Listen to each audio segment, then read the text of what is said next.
All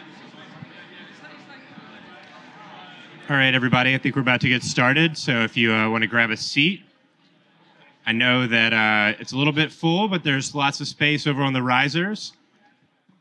So everybody wants to grab a seat. All right. Thank you all for coming out tonight to our latest in the installment of the San Francisco Agile Marketing. I think this is one of the largest groups we've ever had. And as you all, I'm sure, have noticed, we're in a new space thanks to our new host, Zendesk. And I want to give a quick shout out. We have some new sponsors, including Zendesk. I want to give a quick shout out to Artist Ventures. Artist was our old space host, and they are now continuing on as our pizza sponsor. Artist funds some cool companies like Palantir and Practice Fusion. They were early backers of YouTube as well. So if you're doing cool stuff, be sure to reach out to them. My co-host Paul Willard of Subtraction Capital is also a sponsor. Paul, do you want to say anything? No. All right. Thank you. And we'd also like to welcome our newest sponsor, which is Accel Partners, and Rich Wong is here. Rich, you want? Hi, I'm Rich Wong from Accel Partners. We're based down in Palo Alto and up in the city. We back companies like RelateIQ, Atlassian, Dropbox, a few others. Just want to say thanks to Austin and Paul and Nick for organizing. It's an awesome event. Thank you. All right, and Mark, which one of you guys? Hi everyone, just wanted to thank you all for coming. I'm Matt from Zendesk. I run marketing here. If you want to know more about Zendesk, I guess there's some books around. If anyone got one, just hold it up, show everyone else, that were written by a founder. Somehow the chapter about me got edited out. I'm not quite sure what happened on that. But I'm really interested in what this group's doing, in agile marketing in particular. When we started up, Zendesk was just an online company. We just sold online. We had no salespeople until we had 10,000 customers, and life was so much simpler then. And now we've grown just from a single product, single market company, whereby we have like 6 different sales teams. We have 3 different market segments. We have 10 different countries. And going from being a company that was just agile by default because we had a bunch of unicorns in marketing who were just kind of cranking out content and bringing people to the site, we're now really having to think about how we work on this and how we collaborate within marketing, how we collaborate across teams.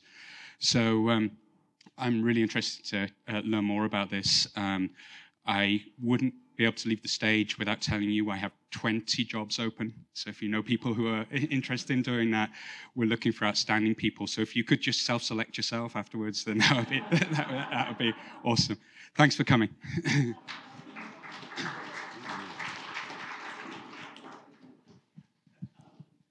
All right, and just a reminder for everyone, after the event is over, we are having our official after gathering at McKellar Bar, which is right down the street. I would assume our friend Nick and Nick here in the front will be leading a charge over there. Is that right? So look for Nick in the white T-shirt. He helped you sign in, and we'll all go gather out there afterwards because I know the Zendesk folks want to go home after we're out of here.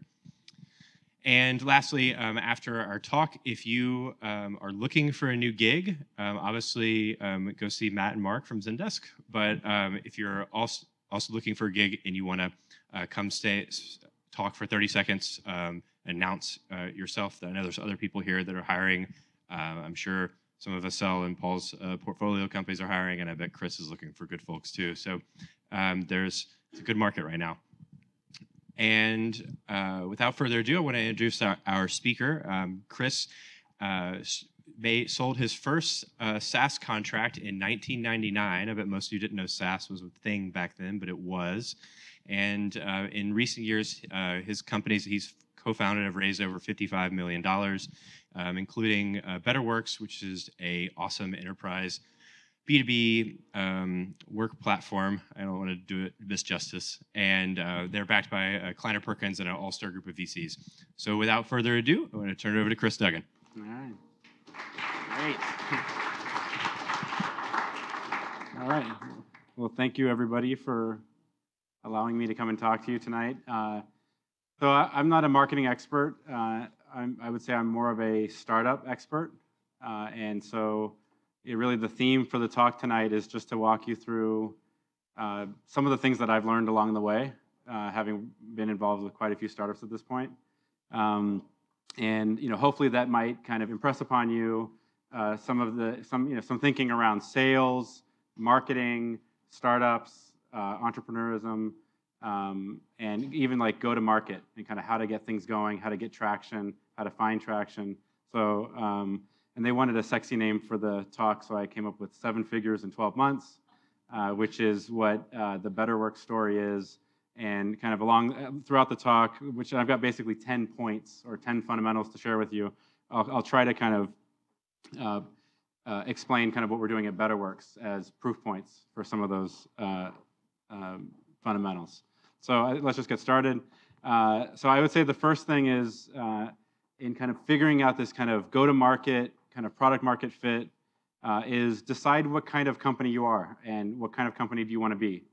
And obviously you can kind of look at the Slack model if you're kind of really into this free-to-paid type of approach.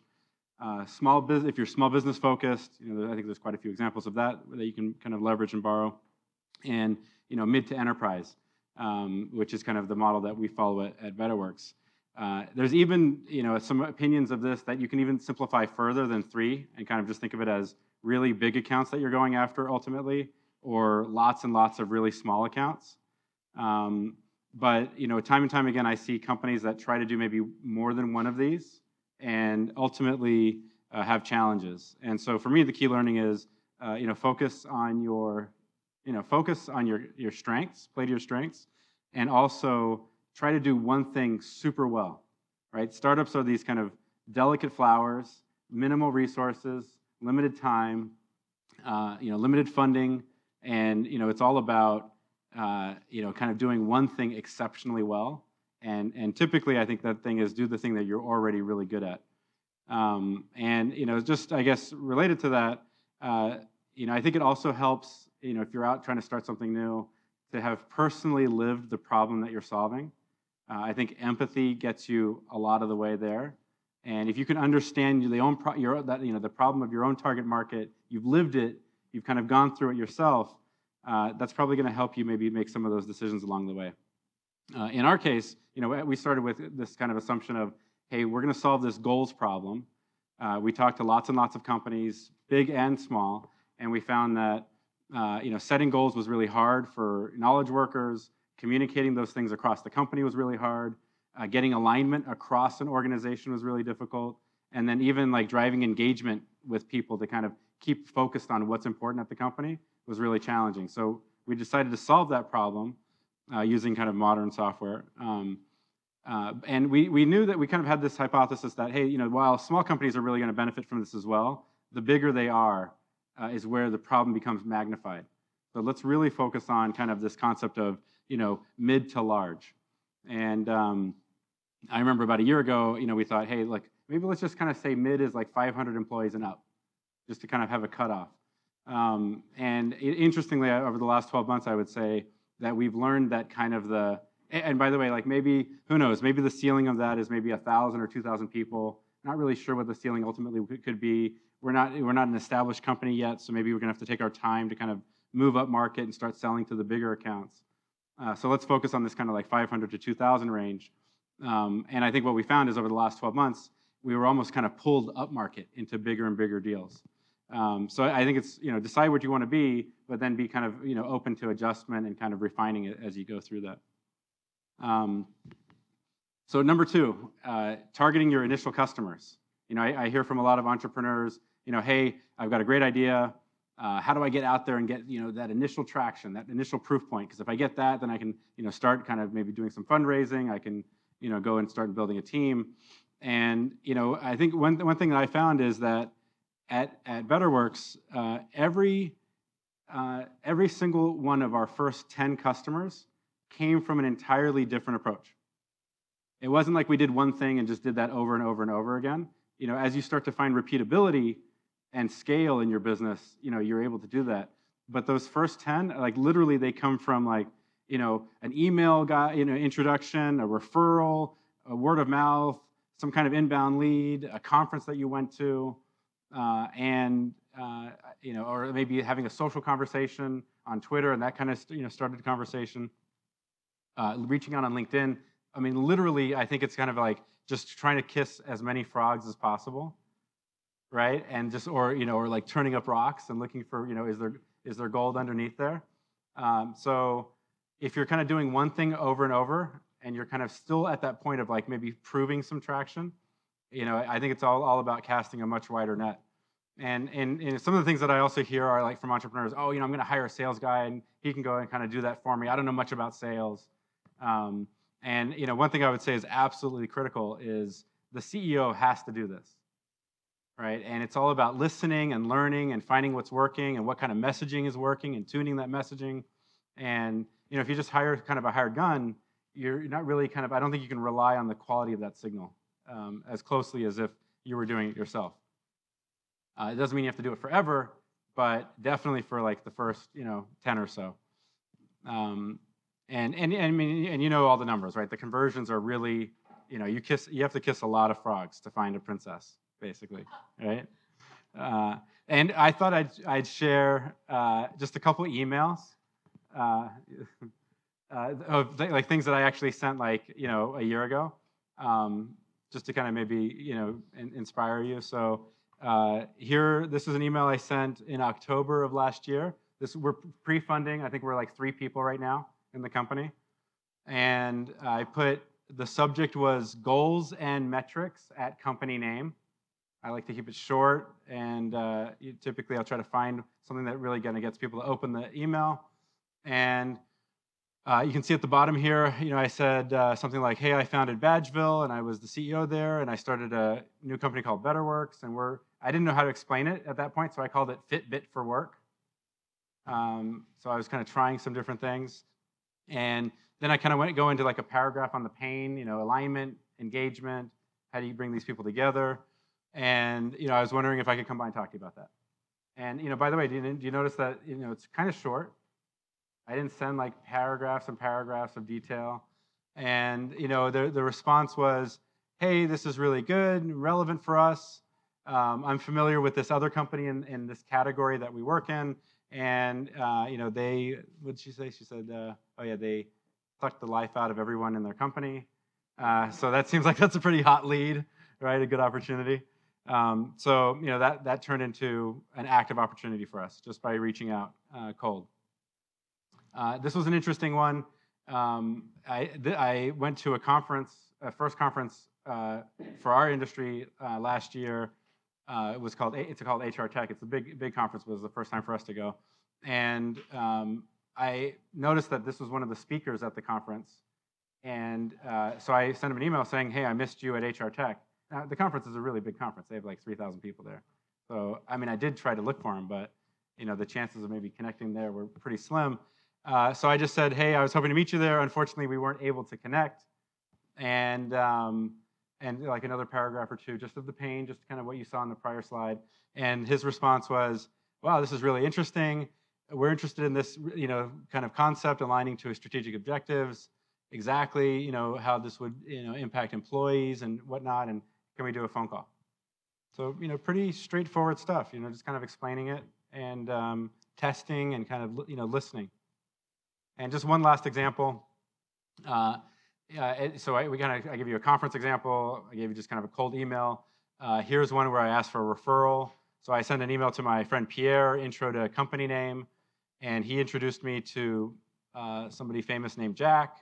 And then the person at that company basically said, hey, last time we met, we're at different companies. I'm driving this project for goals and metrics.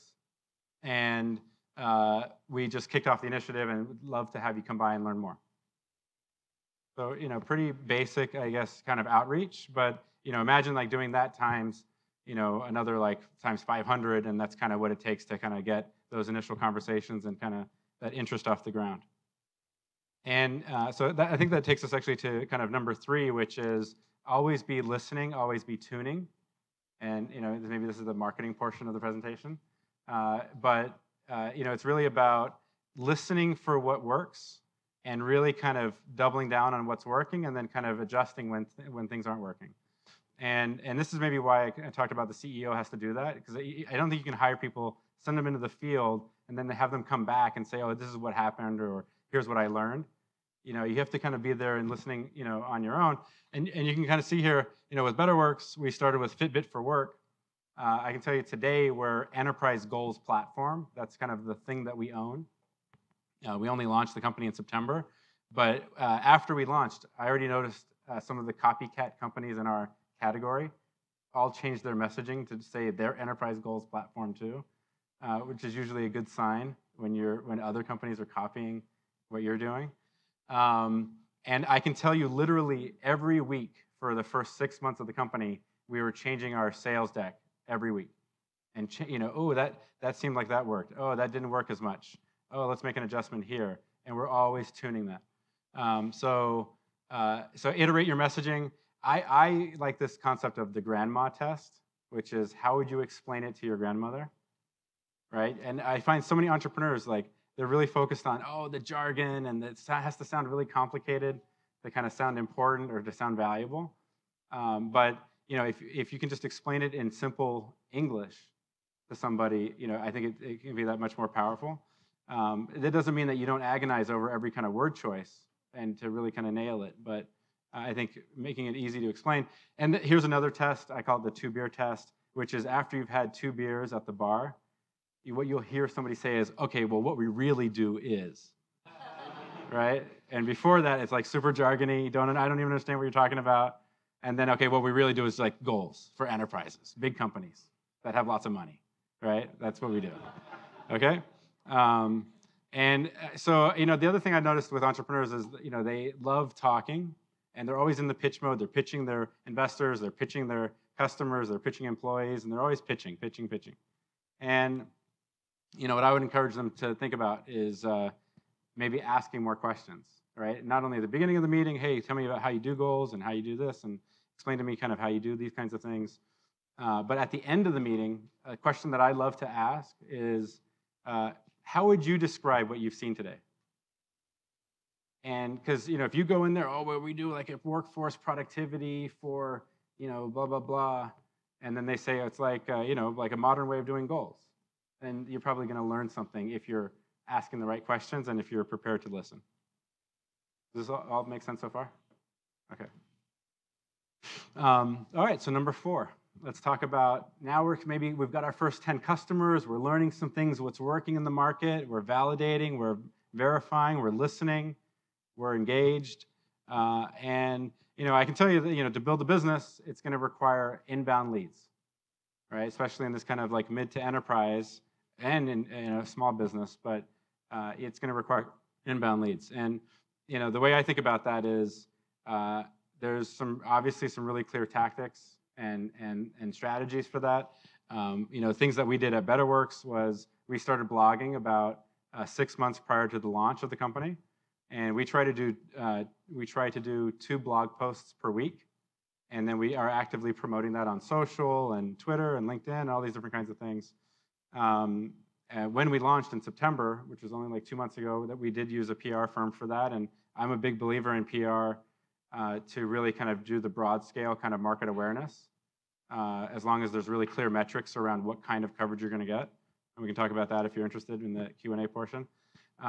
We also had a newsletter that people could sign up for, and also a white paper that they could download. And here, what kind of some interesting things are, we took about a year to launch, but before we launched the company, we were actually getting about 15 leads a day. Which is like, if you're like, you know, the entrepreneur, you're like, wow, I think we might be onto something, because we're getting, you know, I actually don't believe in like search engine marketing and spending a bunch of money on Google ads. I think if you're writing good content and you're doing, you know, SEO and you're getting out there and you're engaging in social, there starts to be a buzz, and maybe people bump into somebody, hey, I'm trying to do this goal setting thing at work. Oh, have you checked out this thing? I just read about that. You know, that kind of virality. So it was that's exciting. What a great signal. We're getting 15 leads a day, and we don't even have a website. Next I'll show you the website that we had for the first 10 months of the company. But then after we launched, we actually were getting about 100 leads a day. That's with the website and doing some PR, and that's actually now subsided a little bit, but now we're kind of gearing up to kind of do the next kind of launch. And other things I think that are really successful beyond kind of like a white paper, obviously like ebooks. And some people ask me, oh, the person's computer here is malfunctioning. All right. So we do ebooks, and some people ask me, well, what should we write about? Like, do we even have anything to write about? We're still trying to figure it out. And I would say when I think of like content marketing, I'm thinking of like what's original thought. What kind of thought leadership pieces or opinions or perspectives can you take that are going to be engaging for people? And we just put that into certain assets on the web, and people start engaging with it. And so just here's an example. This website was generating 15 leads a day for us up until September. And all it says is like, we believe we're building something great for the long term. Doesn't really kind of explain much. We combine consumer usability with enterprise-grade configurability. Still don't know really what you do. Oh, and we understand design engagement and the psychology of behavior. And then it just said, receive our white paper and launch notification.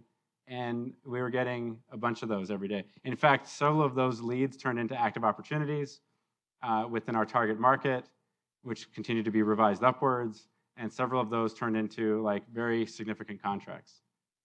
So that that's great. And then obviously now we have like a real website. We have a marketing team, and we've kind of you can see we've kind of dialed in that language, right? We were listening, we tuned, we adjusted, and we've kind of reflected that here. All right, so number 5. In addition to inbound leads, I think scaling absolutely requires outbound sales. And if you think about it, it makes, it's obvious, I think, but there's so much latent demand out there, right? Like think about how many people actually go through the effort of like realizing they have a problem, which is like the first step, and then like deciding to take action on that problem, and then choosing to research options, and then actually reaching out to somebody to say, hey, can you help me? That's like a very small minority of the overall people that have that problem. And so your job is to go and figure out where are all the people that have this problem, and how can I engage them with the company. And that requires outbound activities. I do think that it also requires really being tight about your target market definition. And I hear a lot of entrepreneurs like, our market is so big, everybody should be our customer, right? Everybody. And that to me is like a red flag. Like, let's get more specific. And maybe let's almost take it to the other extreme. The other extreme to me would be if we could only sell to 50 companies on the planet, we could only make 50 phone calls. And then our prepaid phone would expire. Who would we call? And what are the criteria that they share? Is it like geographically attractive? Is it this kind of industry? Is it this kind of growth rate? Is it this kind of title, this kind of target? What are the dynamics that are happening at that company that make them so attractive for us as being able to solve their problems? And I do tell our sales team that like the phone is an ATM. Like every desk at our office has an ATM sitting on it. All they have to do is just dial some numbers, and money literally comes out. So just pick up the phone and make it turn it into an ATM. So what are some key learnings from this? So obviously, and you guys will know all this, but the difference between inbound and outbound, is fundamentally takes a different type of engagement strategy. When they're coming to you, they've, for the most part, I think, decided that they want to solve this problem. And now it's about who's going to fulfill that best, right? Who has like the best features, or the most credibility, or the most thought leadership, or the most funding, or the most stability. They kind of look at those criteria. But when you're reaching out to people, they actually don't even care anything about your company. They just care about talking about the problem and becoming convinced that it's even worthwhile spending calories and spending effort on solving that problem. And then ultimately, you're going to have to convince them, oh, by the way, now that you've decided to solve the problem, let me also convince you why BetterWorks is the best company to do that for you. But too often I find that because we're so used to maybe inbound, that when we go out, we start talking about the company, and people actually couldn't care less about the company. They want to know about the problem. Okay, and we can talk about more of that if you'd like. Starting with 2 reps. Another thing I see is, like the entrepreneur, CEO, they just want to hire their sales rep as soon as possible. They want to stop doing the sales. They're not prepared to kind of follow that prior advice about, hey, you have to do it in the beginning, and then they only hire 1. The problem with hiring 1 is, how do you know if it's the person or the market, or the person or the pricing, or the person or the positioning? You're not getting high quality signal if you only hire 1 person. And it could even be that salesperson is really good. They just don't know how to sell to your market, or they don't know how to sell with, maybe you're really a solution and kind of a more sophisticated type of sale. Maybe they're more transactional. There's a gazillion reasons why they might not work out. So my advice to that would be always hire in 2s. And if you can't afford to hire in 2s, then you're not even ready to hire 1. But if you hire 2, then you hire 2 more.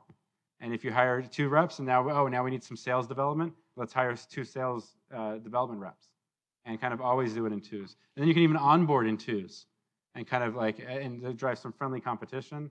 But mostly, I think it's relying on getting the highest quality signal that you can, kind of as you scale the company. All right. So number 6, figuring out the pricing. So in the early days, what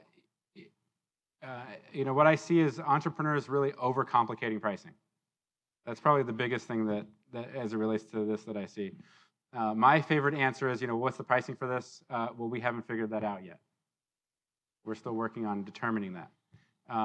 What would something like this be worth to somebody like you, right? And kind of maybe getting some data, collecting data. And because, the risk is if you throw some numbers out, you might come in kind of way too high and kind of, shock them. Or if you kind of throw some numbers out and you kind of way underpriced or undervalue your service, then you kind of you're not learning really kind of good signal there either. But I do think keeping it simple, all these like tables and tiers, well, if you're going to do that, you're going to need this. And, I've seen like these crazy like volume discounts and all these kinds of things. It should be simple and easily understandable, but always charge something. And, over time, you can, master the elements. And there's so many levers and things to kind of, play with, and the per user fees, term, prepayment, volume, all these kinds of things, how the service mix. But keeping it simple in the beginning, I think, is really important. And for us, we, after lots of listening, we discovered that there was a company in our market called Workday, and Workday was charging $30 per user per month. And it turns out we don't compete with Workday; we actually complement Workday. And we decided, and I think it kind of, in hindsight, worked out to be, quite a good decision, that we could charge a price point that was still substantial, but that was perceived as an incremental investment on top of Workday that didn't have a lot of friction. So you could say, oh, well, they would say, how much does this cost, Kris? And I would say, well, Workday charges $30 per user per month. We charge $15 per user per month. And they would say, oh, that sounds really good. So that's kind of how we got to that. We actually now, and for the first year, we only had 1 offer, $15 per user per month, with a little bit of volume discounts. Now, a year in, and and 7 figures worth of revenue in, now we're actually starting to tier our service. We actually have the $15 product is the enterprise product, and now we have a $20 product, which is Enterprise Plus. And there's just a few features that we've discovered that are actually worth incrementally more on top of the base platform.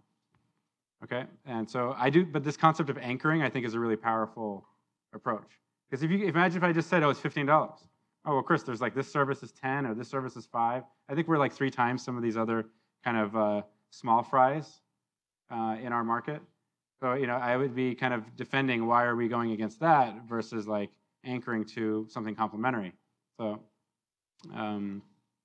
that seemed to work quite well. Investing in customer success, I think, is absolutely critical. I think SaaS companies are more and more investing in this area to really drive all of the things that you guys want to talk about, which is like references, case studies, getting customers in front of analysts, getting customers, to talk to other customers, creating buzz and kind of, a community in your market, in your category. So I'm a huge believer investing in this, really early. And, clearly an annuity-based business, it's all about, obviously selling the new deal, but then retaining that deal. And then more and more now, a really strong emphasis on upsell and cross-sell. And so, if you're not at greater than 100% renewals, including upsell, something's wrong with the model, right? And so here's just a couple examples from BetterWorks. We sold about 2,500 seats last quarter. And one thing that's pretty exciting to me is in the deals that we sold, those accounts that we sold, there's actually 250,000 possible seats available for us. So we could grow 100x just by selling to, we could say no more leads, just turn off the website. Let's just go back to stealth, all right? We're just gonna turn it off, go back to the white paper form, and we could still grow 100x just by selling those accounts and making them really happy and delighted. And I cared so much about this, actually, one of our three co-founders is actually leading customer success for us. So, all right, we're in the home stretch now. Number 8, it takes a lot of hard work. This is my product leader sleeping here. And so, I think, and I mean, this won't be anything new for this crowd, but, it's like you're getting something, you're creating something from nothing. You're creating an entity, a living kind of living, breathing thing that's going to kind of, have a life of its own. It takes an amazing, overwhelming amount of effort. And if you're not kind of putting in that kind of effort, then it's like that kind of, it directly impacts the ability to kind of, create that. The one thing I would say is that practice does make perfect. And I find it interesting, like when I talk to entrepreneurs, you wouldn't believe how many are on Hacker News every day reading Hacker News. 5, 10, 20 articles. We've got some hands. Okay, great. I read it too. They're reading article after article. Django this, Angular that, right? Everything. They're mastering it all. And I'm like, well, have you ever read a sales book? Oh, no, I've never read one book on sales. Or have you read a marketing book? Do you know anything about kind of the fundamentals? No, I'm on Hacker News. They don't talk about that stuff. So, like, the things, I think a lot of the stuff I'm sharing here, I don't think any of these things are like tips or tricks. I think they're just kind of the basic fundamentals. You just got to keep evolving and keep getting better.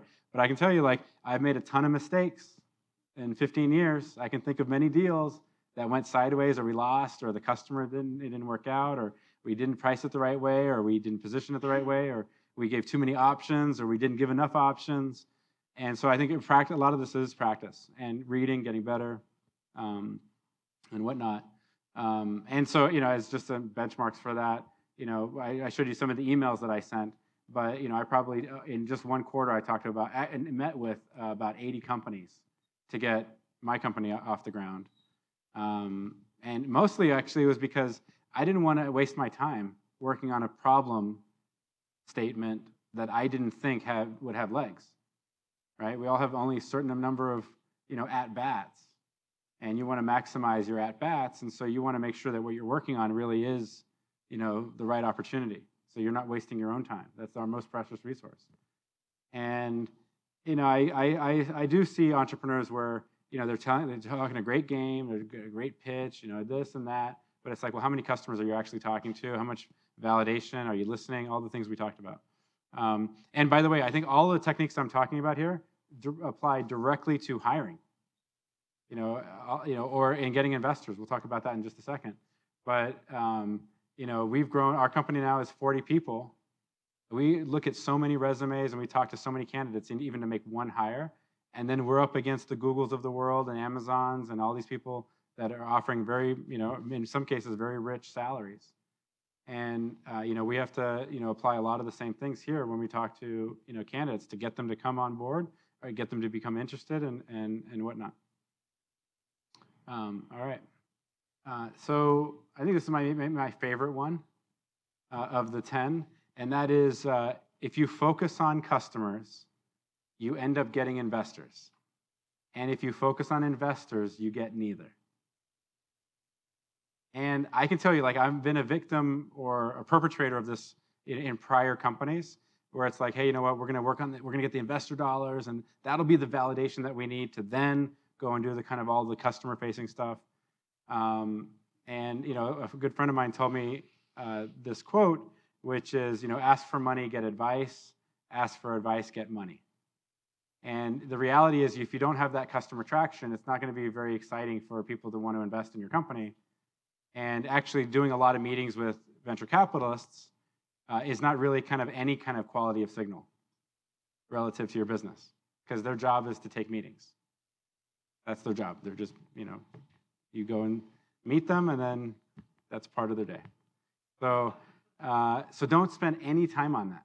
Spend all your time in the market talking to customers. And what actually happens is, and this is like, I'm not making this stuff up, okay? If you do what I did, if you just do that, and you're talking to customers and you're getting traction, and people, you're tuning your messaging. Oh, that Fitbit for work, nobody got that. I thought it was a great metaphor. Nobody understood it. Fitbit for work, what is that? All right, you're tuning, you're adjusting, you're listening. What happens is the phone starts ringing, and investors want to come by and see you.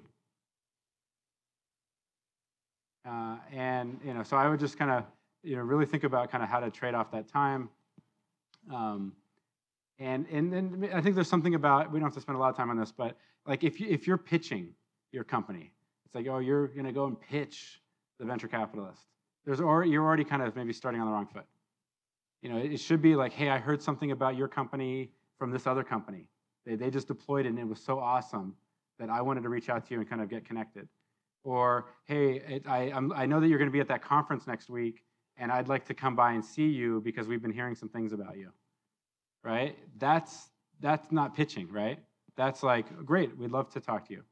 And then the follow-up question is, well, you know, do you have an investor presentation that you can send to us? I actually don't have an investor presentation. I have a customer deck. I can show you our customer deck. And if you want an investor presentation, you could look at our bookings report from Salesforce. That's our investor pitch. Right? Okay, last slide. So the last thing, you know, the fundamental 10 out of 10 is, and you had to expect that this was the last slide, people. Come on. Goals and metrics. You have to have them, right? So, you know, it's all about measurement.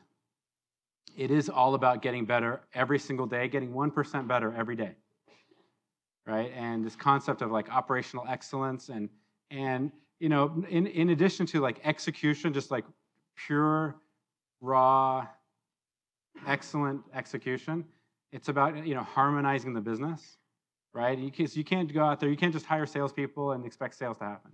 You have to hire salespeople and sales development and do an inbound and outbound, and the product has to work, and engineering and customer success and referrals and word of mouth, and you know, and so it's about finding the harmony in that business to kind of bring those things all together. So that's basically it. 7 figures in 12 months. Hopefully that was useful information. All right, everybody, we're gonna open it up for questions. I or Nick will be running around with the mic, so you can ask into the question. But since I have the mic, I'm going to abuse it and ask my question first. On customer success, I think a lot of companies undervalue that, and it's where does it start with you guys? Is it as soon as people sign up? Are you putting a lot of effort into onboarding? Are you monitoring them as things go along? Like, what's your approach? Yeah. So I think it all depends on what, going back to that first slide, like what kind of business are you? Are you like super high volume? Are you super high touch? You know, for us, we have customer success even involved. So but customer success, I think, is like, it also means different things to different people. So I would say mostly it really, the most popular reference is to like account management and owns renewals. At our company, we've expanded it to include implementation, and it's almost like professional services in the beginning of the relationship with the customer, and then moving into account management, but even doing like support and training and whatever it takes along the way. So in our case, we absolutely want customer success involved kind of before the deal gets closed. And then yeah, then you establish a relationship with the customer, and that person is the point of contact for that relationship. And in our company, the customer success person owns the renewal, but they also share the upsell with the salesperson. And so that's kind of how we drive some harmony between customer success and sales. And we do account plans on our top accounts, and we do that on a quarterly basis. Yeah, and I guess over time, the other thing related to this is I do see almost a kind of people like to kind of specialize prematurely in a lot of these startup environments. So it's like, oh, we're going to hire, we're going to have a post-sales team, or we're going to have this person is doing implementations, this person is doing account management and renewals, this person is doing support, this person's a trainer. First of all, it's just like really expensive to have like all these like dedicated bodies. And I do believe in the early days, it's better to hire a lot of generalists, kind of that can play lots of multiple roles, and then you kind of share those in a pool of resources.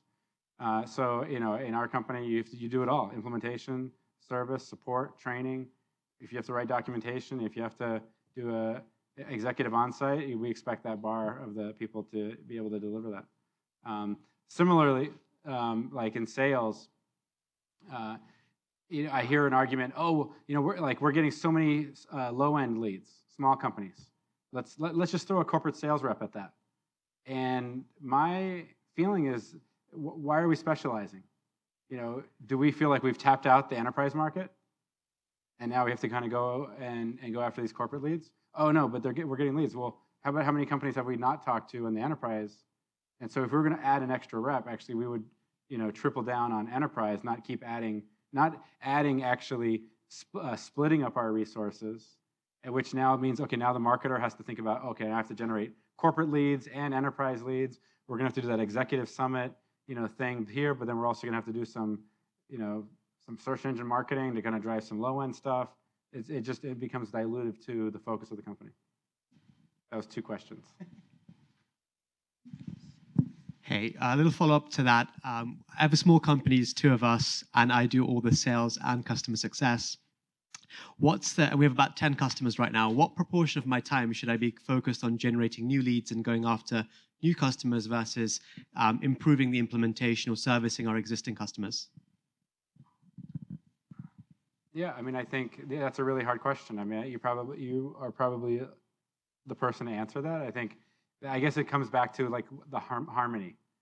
And what's the next milestone of the company? Is the next milestone, is sales really working and starting to take off, but we're under-investing in kind of customer success? There's just not enough sales and we need to really kind of like turbocharge and accelerate that? If the deal size warrants really being able to now kind of maybe bring on people to help you, then I would be thinking about, if I could add one more resource, would I add it in sales or customer success? Maybe use that as a thought exercise to kind of think about, how should you be spending your time? Because it's maybe easier for you to kind of think about, well, what should this other person do? Then maybe what should I do? But yeah, if you're going to add another resource, where would you add them? Probably that's where either you should be spending your time or potentially hiring to bring on some support in that area. Yeah, in the back. Oh, hang on. Sorry. Oh, sorry. I'm sorry. Yeah, in the front. Okay. Yes, hi. I have a couple questions. So when you're starting out BetterWorks, what was the lowest point, and what was the highest point? I noticed you had a ring on your finger. So how do you deal with work tension too with your partner? Highest point and lowest point. All right, some personal questions.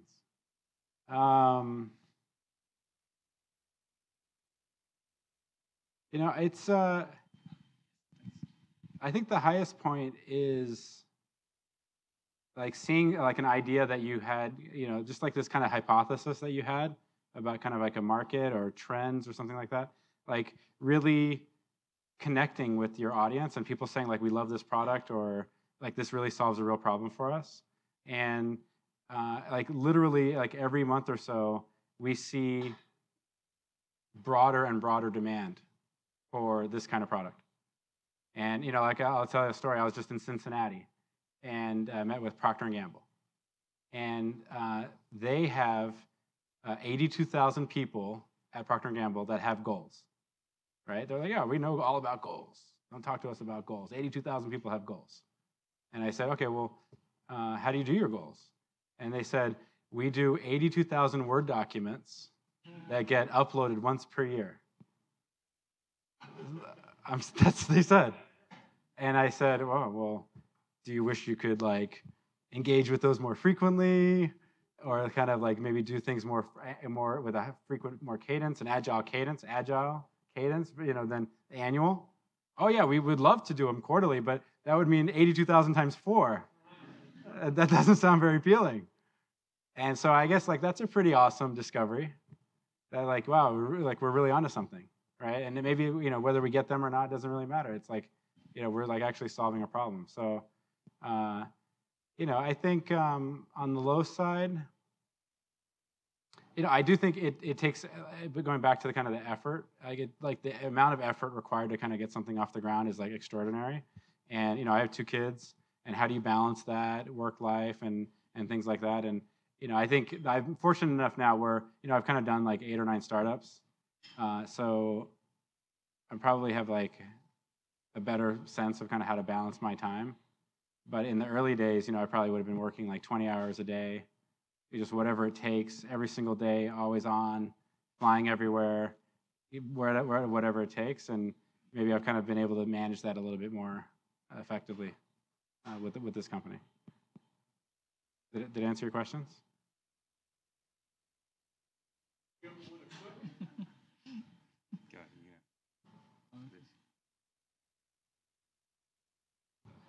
Let me think.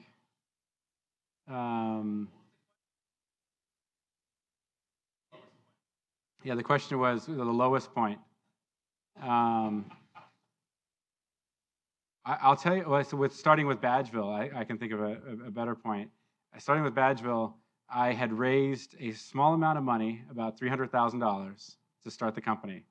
That was our seed investor, a person by the name of Maynard Webb, who was the CEO of eBay, and a couple of his friends and backed my company because I bumped into him at a conference. And I actually wanted to meet him, and I ended up waiting by the men's room until he actually came to go to the bathroom. And I said, Maynard, I got to talk to you. And he thought it was a little creepy. But then I told him about Badgeville and this kind of concept of like, how do you drive reputation? And he said, like, oh, at eBay, that's the entire business model is reputation. And so he invested $300,000 in my company.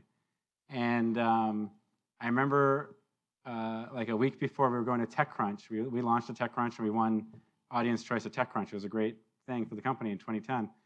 I remember thinking I was so stressed out. I thought, you know what? Because I think we'd spent like maybe $40,000 or $60,000 or some portion of the 300. We had like 240 left, and I thought, you know what? I'm just gonna. All I need to do is find another 60,000 so I can repay Maynard, and like just kind of like call it even. And like it was a horrible idea. I shouldn't have done it. I just want to break even so I can repay my investors.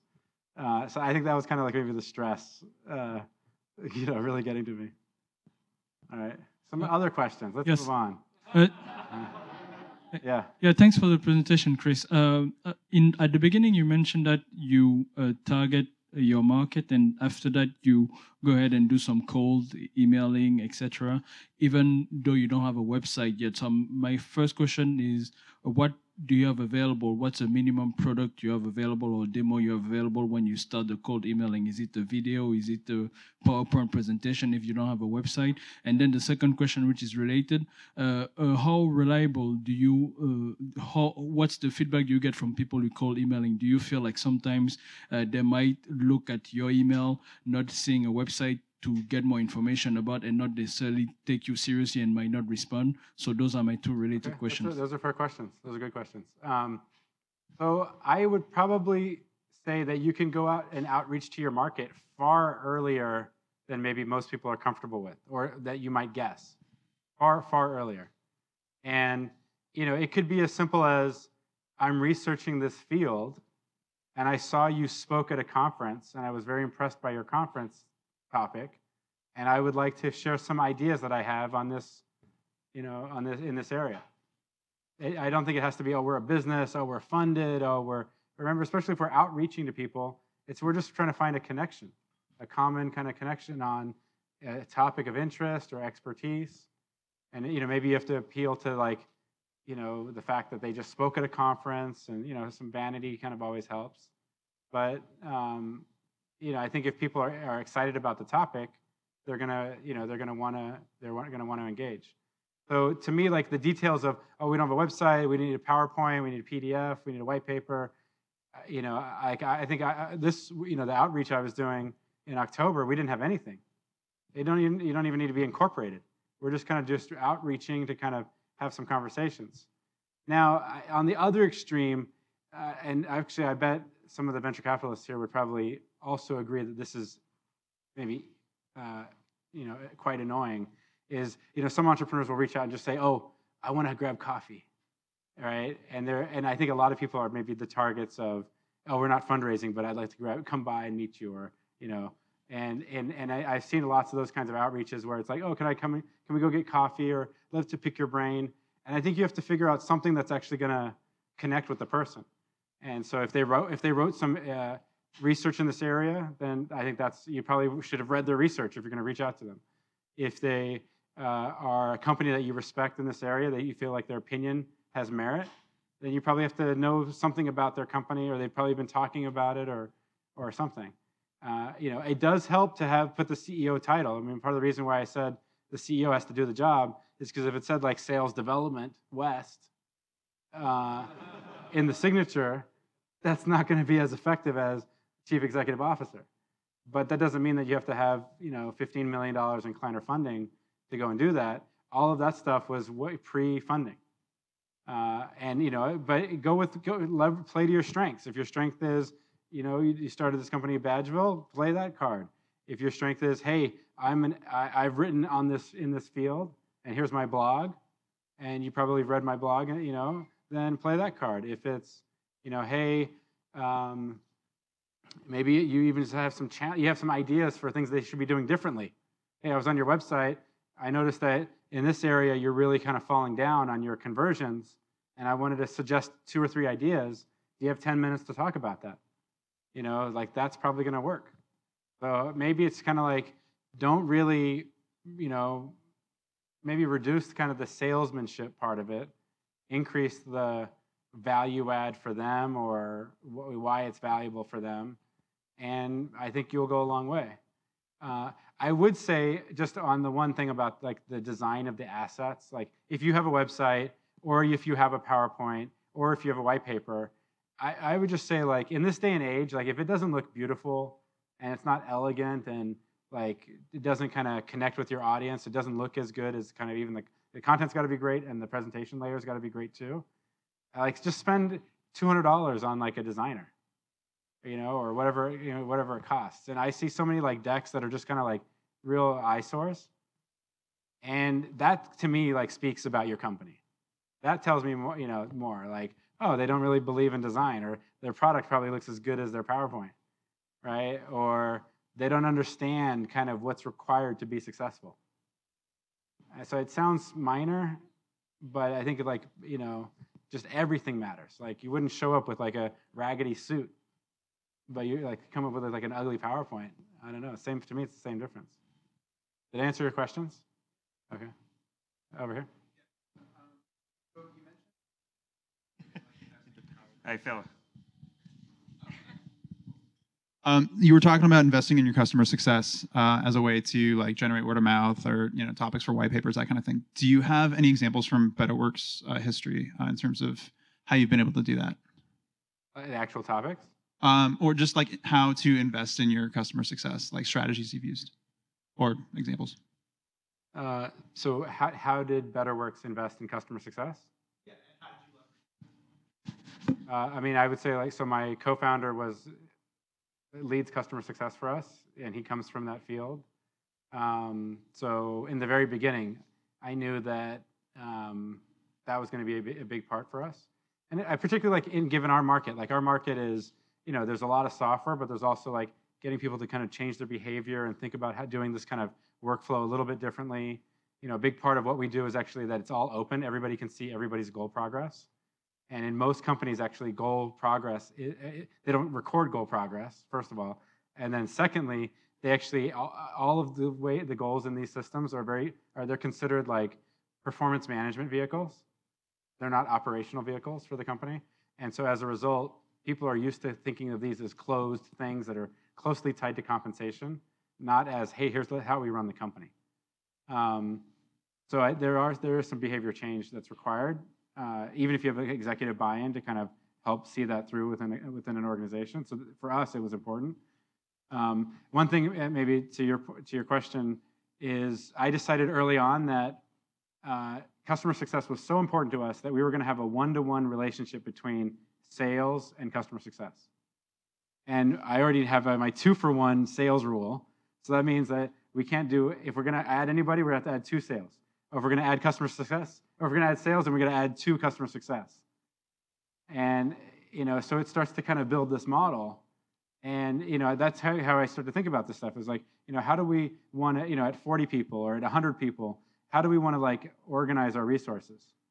Engineering is going to be the biggest department. And you need probably product to support that. And then if you're going to have sales and customer success, make sure those are equal.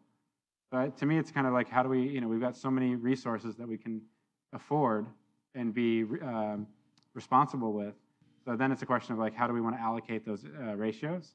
And I think customer success was a major ratio for us. Did I answer your question?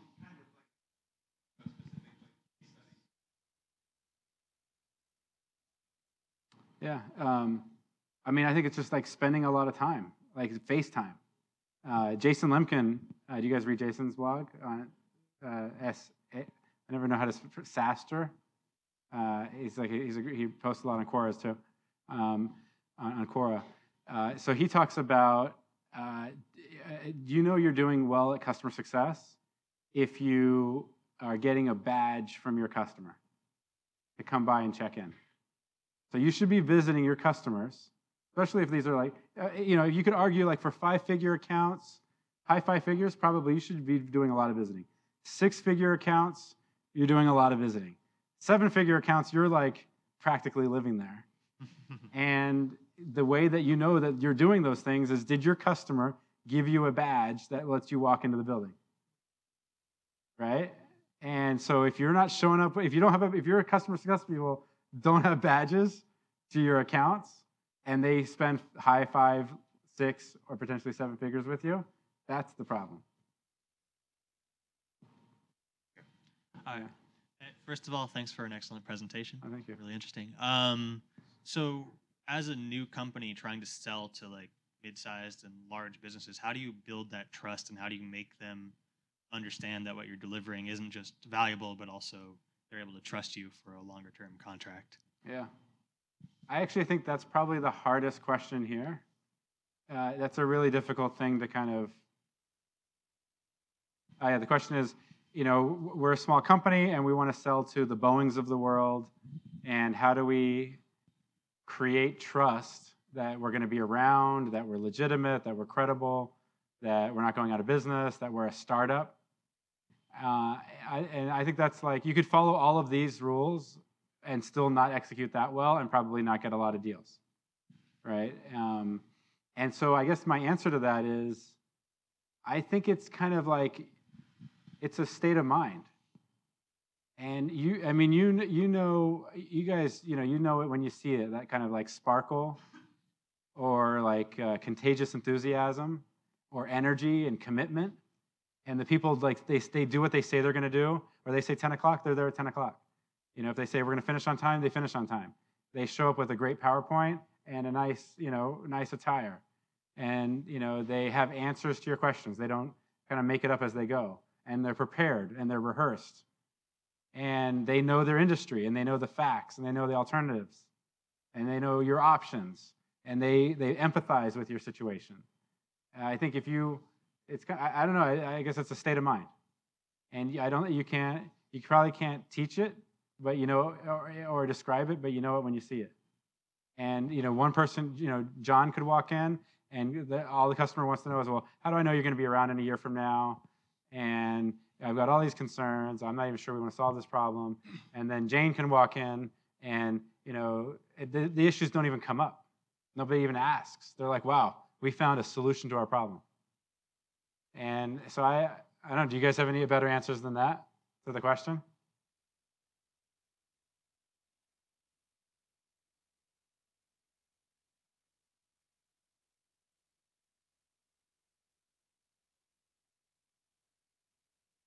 Yeah, would great PR work? Yeah, I think so. I think PR helps.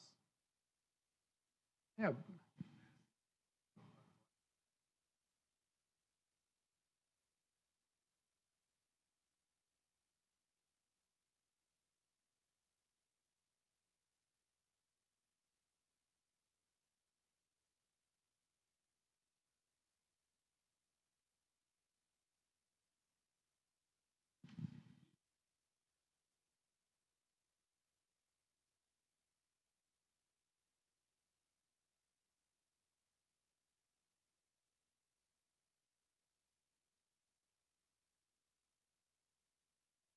I think that's a good answer. Yeah, we probably were doing some of that along the way.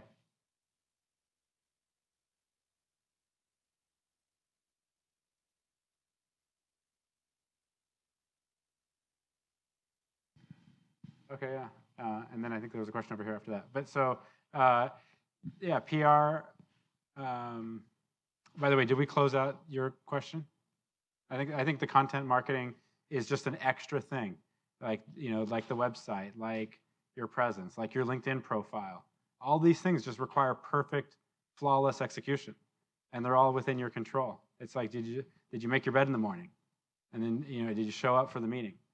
So on PR, yeah, I'm a huge believer in PR. I think there's a lot of people that have different views on that. I think if you're trying to create a category and an industry and a movement, you have to be everywhere. People need to be reading about you.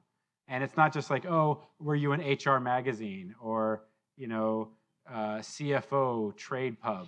You have to just be everywhere. You have to be New York Times, Wall Street Journal, Time Magazine, The Economist, Mercury, HR publications, CFO publications, everywhere.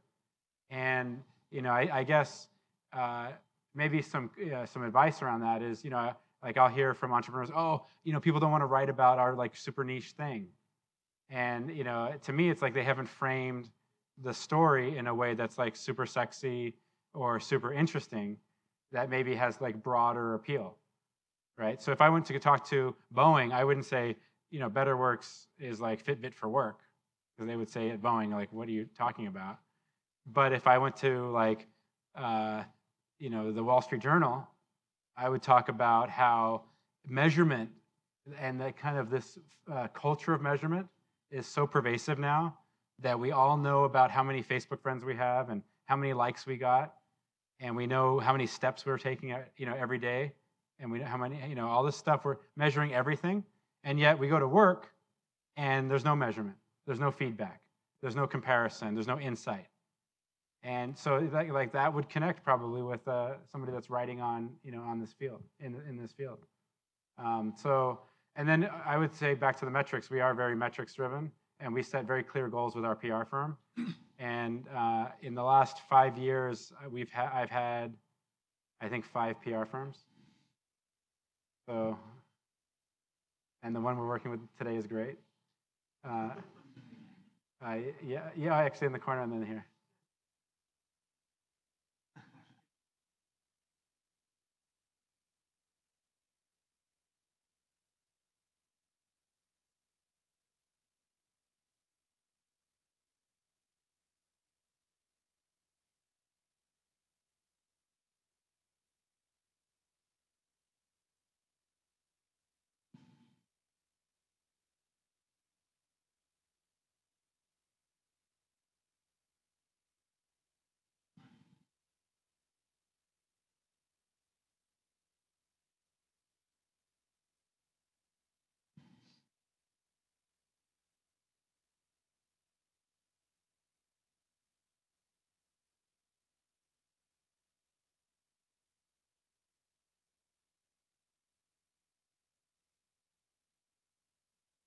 Yeah, oh, that's a great question. So how do you make sure that if you're doing all this customer discovery that you don't end up with like a really kind of like bastardized product because you try to build something for everybody? And so I think that's also like that's a super hard thing to kind of figure out, and it takes a lot of judgment. I guess for me, I believe that our company is customer informed, but not customer led. And so we have a lot of conversations. Like my product team, one of their metrics is to have customer conversations, and we measure that, very actively. And user conversations, and and persona conversations. But those are what we're looking for is signal, and we're trying to kind of like get high quality signal and eliminate the chaff. And so, and I think maybe that's just like another state of mind or kind of a discipline thing, but it's not about, oh, if we get this deal, I'm going to commit this custom thing and I'll promise to do this for you and this feature. A lot of the time it's about discerning, is what they're asking for legitimate and real? And if I was them, would I ask for the same thing? Or are they asking for something because they're kind of looking at it kind of backwards historically, they're not looking forwards. They don't understand that like adding that feature is actually creating friction, which subsequently reduces engagement. And sometimes you could maybe try to explain it to them and re-engineer their perspective and recalibrate. And sometimes you might try and it's just not going to be effective. And so you kind of have to understand, how hard can you say no and where the balance is. So the one thing I would say is like pipeline cures all these problems. So if you're like having all these issues, like, oh, our customers keep asking for these things, either like you totally need to like start working on those things because there's overlap and there's commonality across the same feature 4, 5, 6 times, or you just need more deals in the pipeline, and it's one of those problems, I guess. I do have just a thing that I try to hold myself to on the inside is. I try not to take any action on a customer feedback unless I've heard it 4 times. I don't know why 4, but it seems to work. Maybe because 3 is easy and 4 is like that 4th one's really hard. But I try to listen for, have I heard this before? Can I pattern match that? And do I empathize with that situation? Would I want to have that feature if I was them? Yep. Hey, Kris. Actually, sorry, this guy is next, and then you. I'm sorry. Okay.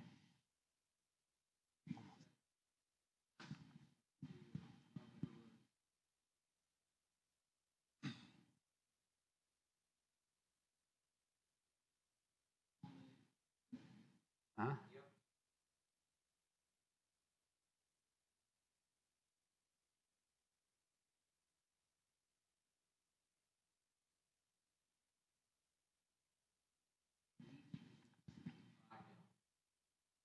Uh-huh. Okay, yeah, like what are the key metrics? Before I answer that, it just made me think of one other thing, which is, so another like objection that I hear from entrepreneurs is, oh, well, our product's not done yet. And we can't, we haven't gotten any traction yet because the product's not done. Or I need to work on the product. I can't have all these customer conversations because the product's not done. And there's lots of excuses around like why they can't meet customers. And my sense on all of that is your product is never done. And, like if I think back to, so by the way, with BetterWorks, we went into beta. We started the company in October. We went into beta in February. And it was like a very basic product. Now we have like, a whole team of engineers, and we have quite a sophisticated product. But in February, it was a very basic product. It basically was like Excel with like a few extra things, but just like looked nice. I guess the proof there was like we actually, even the basic thing was offering value. And I think the customers realized that they weren't just buying the product that they were getting in February. They were buying into this vision that we shared around operational excellence and company-wide alignment and employee engagement, and that they wanted to be part of that journey with us. And they realized that a year ago or February, the product was like 10% done. And literally today, our product is still 10% done. And it will always only be 10% done. but it just gets bigger and bigger. Now we want integrations and Salesforce this and Jira that, and working with Asana and mobility and data insights and notifications and reminders and digests and alerts and all that stuff. It's just never going to get done. It's all like it's just always we're coming to work every day, just chipping away. So, related to your question about metrics, I don't know. I mean, coming from a sales and marketing background, I think bookings is like the #1 metric. And whether that's MRR, ARR, or ACV, it's one of those. I like ACV over TCV, but bookings is the #1 thing. And if you have no bookings, then I think it's about what are the inputs that are under your control that drive bookings. And to me, that's like number of appointments and pipeline created and and then bookings create, the bookings that come from that. I'm sure as you mature the business and you're trying to find harmony, you're going to get more sophisticated in how you manage the business. And then it's going to be about marketing qualified leads created in the quarter. And on engineering, it's going to be about story points shipped. But to me, I think it's just like these companies actually are pretty basic at the end of the day. They create stuff, right? They sell stuff and they deliver stuff. That's all we do. Create, sell, deliver. And so, if you're in product and engineering, you're doing the create. If you're in the, sales and marketing, you're on the sell. And on the customer success, post-sales support, service implementation, you're doing the deliver. And what's like 1 or 2 metrics that represent success in each of those 3 areas? And I keep it really simple and just manage that like a maniac. I'm sorry, yeah. Hey, thanks. So I wanted to. Okay, last question. I wanted to go back to pricing really quick. You're talking about getting signals from the marketplace to iterate on messaging. And can you do the same thing on pricing? At Quality, we were really concerned about how we set a price and how that would define us within the marketplace. So how do you iterate on pricing without freaking out the market, without changing your brand too much or the perception, the value of your brand? And do you approach it differently than you would tweaking the messaging of your product or your company? Yeah. So I would say that, I think that there's an opportunity to think about pricing as a kind of an agile thing where you're learning and tuning and always listening and adjusting and testing. I guess maybe it depends on where's the complexity in your market or your business. Is it really a pricing problem? Then I would put a lot of calories into is it about maybe it's a margin-driven kind of circumstance where margin's really important and conversions and kind of maybe consumer appetite or fickleness is so that it has to be tested in lots of different dimensions. If that's the market that you're in, then I would probably learn pricing really heavily. And there's lots of tools even now coming around that kind of help you do the same thing that you do with Optimizely for your website. You do that for your pricing page and all that.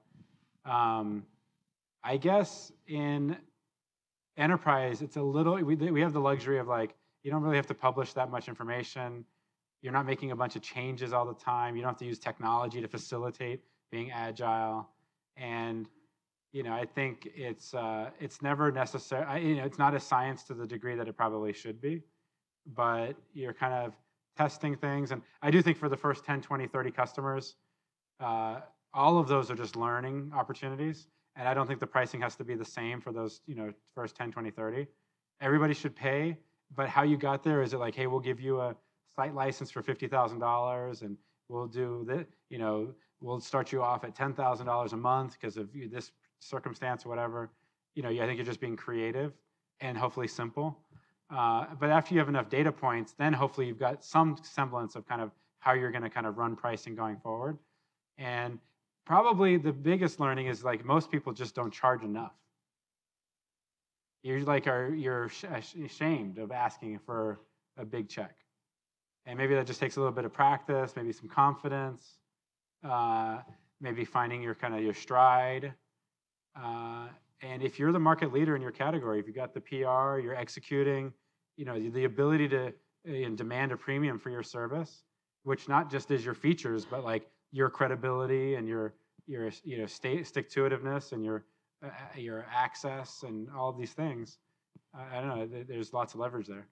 So I don't know if I answered your question, but all right. That's half a question, by the way.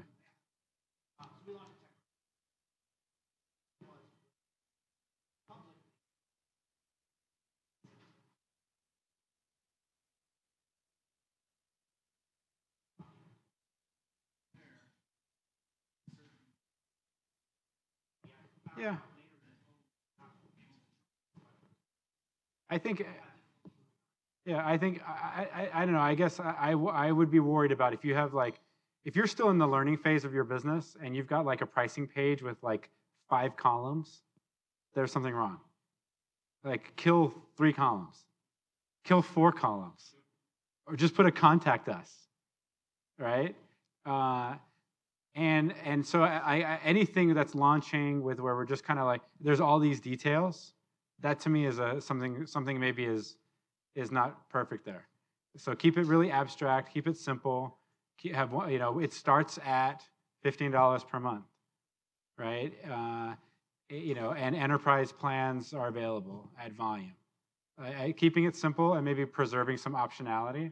That doesn't mean you can't change your mind anytime you want to change. Maybe label it introductory pricing. But I don't know. I'd probably preserve some optionality, keep it simple, a little bit more abstract, and not get into all of the details. All right. Okay. Well, I guess that's it, everybody. Thanks, Kris. All right. Thank you. Great. Thanks. Okay. Awesome. All right, everybody. Real quick, we don't have a whole lot of time, but if you're looking for a new gig or if your company's hiring and you want to say 30 seconds worth, come take the mic from me. If you take longer than that, I'll take it back. Do you have something, Paul? Do you have? Oh, no. You?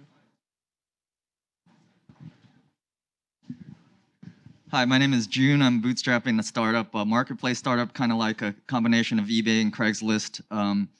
Looking for growth hackers, freelancers, moonlighters, and just please connect with me. Company's called Peer Hub. Thank you.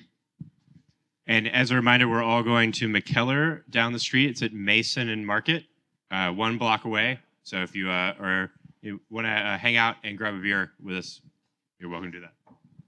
Hi, I'm Tina. I work at a company called Equilar. We do executive compensation data, and I am hiring a product marketing manager. So if you're interested, come talk to me. Hi, everyone. I'm Julius. Please raise your hand if your company is hiring.